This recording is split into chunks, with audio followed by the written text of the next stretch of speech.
You're not respected because you're good. You're tolerated and because you're harmless. The world doesn't reward kindness, it rewards presence. And while you pride yourself on being understanding, some people are using you as a doormat and smiling on top of it. Machiavelli didn't write for the wicked. He wrote for the naive, for those who still believe having a good heart is enough. But the truth is cruel. Those who live to please slowly fade away. Being good, and the way you were taught, has become self-erasure with applause. You're not at peace. You're conditioned.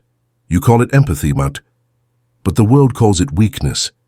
History isn't made by the kind-hearted. It's made by the clear-minded. And if you keep trying to be the ideal person, you'll die as a forgettable character. But what if I told you that the kindness that taught you to stay silent was planted by those who never wanted to see your strength? In the next section, we'll reveal how the world tamed you with compliments and why it needs you to keep being nice. Since you were little, you were praised when you gave in. That's it, that's better. Don't yell, swallow your tears. And you obeyed. Because love, for you, came with conditions. Be a good boy, girl, and I'll stay. Be easy, and I'll approve of you. You weren't taught to be whole, you were trained to be acceptable. And so, without realizing, you learned that being good had meant disappearing from yourself. That setting boundaries was rude. That saying no was selfish. That feeling anger was ugly. Kindness became a character. A polite, smiling, suffocating mask. The problem? This version that pleases everyone never pleases you. And Machiavelli would say, those who try too hard to seem good become predictable. And predictable means controllable. The world doesn't want you free. It wants you functional. Nice enough not to bother, useful enough to serve. But what if this good person image is just a sophisticated trap? In the next section, we'll dive into what Machiavelli saw, with brutal clarity, the difference between being loved and being respected. Everyone wants to be loved, but hardly anyone understands the price they're paying for it. When you live to be loved, you stop being whole. You start trimming, censoring, reshaping yourself. You measure every word to keep others' affection. You become an actor in an emotional play, where the ticket costs your truth. Machiavelli was blunt. It is better to be feared than loved, if you cannot be both. Not because he was cruel, but because he understood life's game. The world respects boundaries, not intentions. Those who set limits are heard. Those who try to please are forgotten. The love you're chasing might not even be love. It might be neediness disguised as virtue. You want to be seen, but you're afraid of showing who you really are. Because deep down you fear your real self won't be as lovable as the nice character. But this tamed version you show isn't truly loved either. It's used. And the worst part? Used without guilt. Because you never demanded more. In the next section, we'll touch the most sensitive point of all, why the more you give, the less you get, and why that's not bad luck, it's by design. The giving paradox, the more you give, the less you receive. Have you noticed? The more you try to be understood, the less people listen.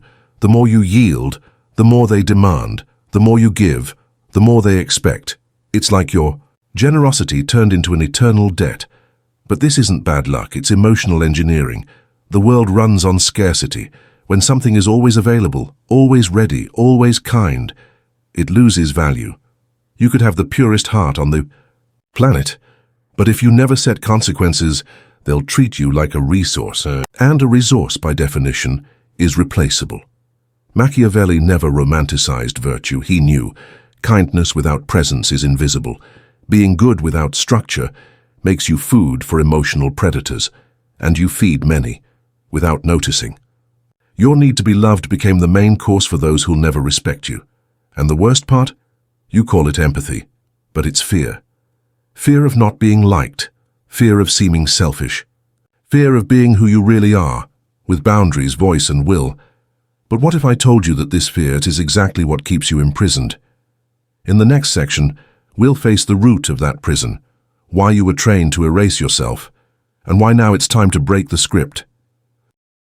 The script of submission. How you were trained to erase yourself.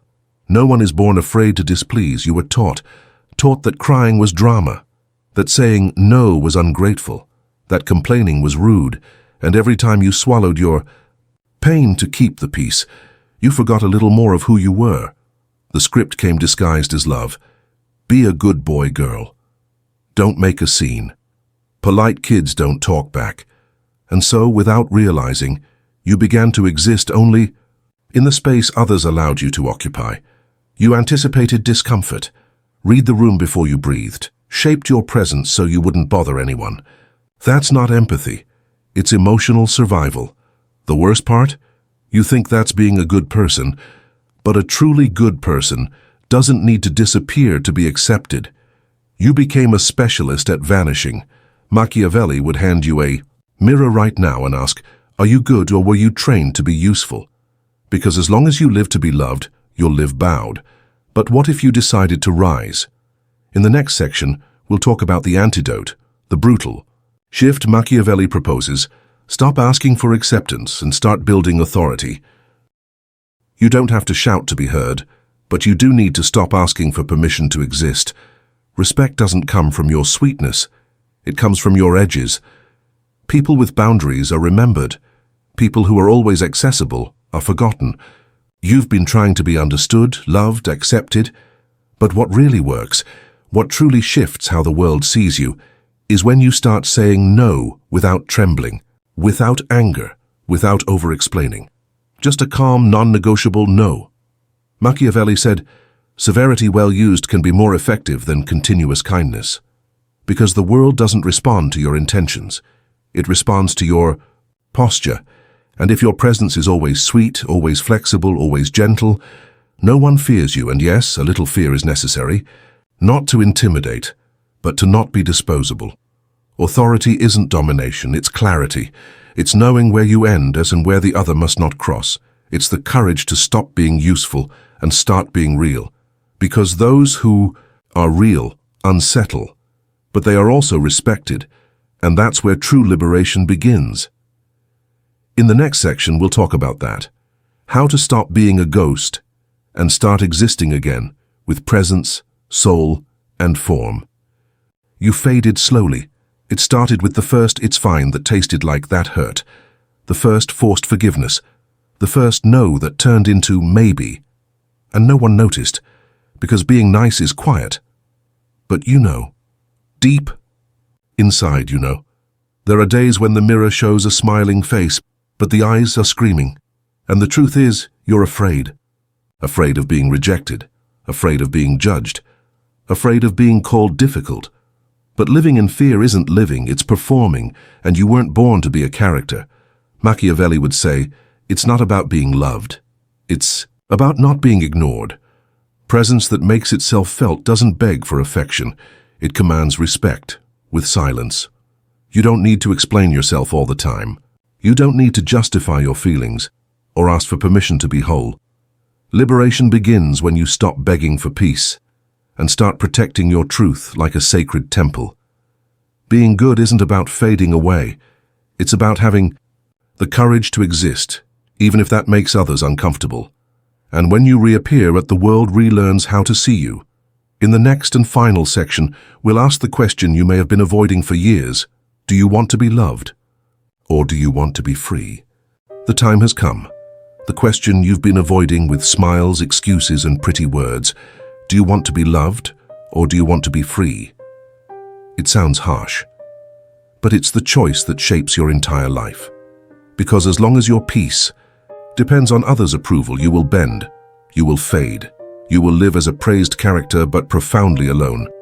Freedom demands risk, the risk of not being liked, the risk of being misunderstood, the risk of being whole, in a world that only accepts convenient halves.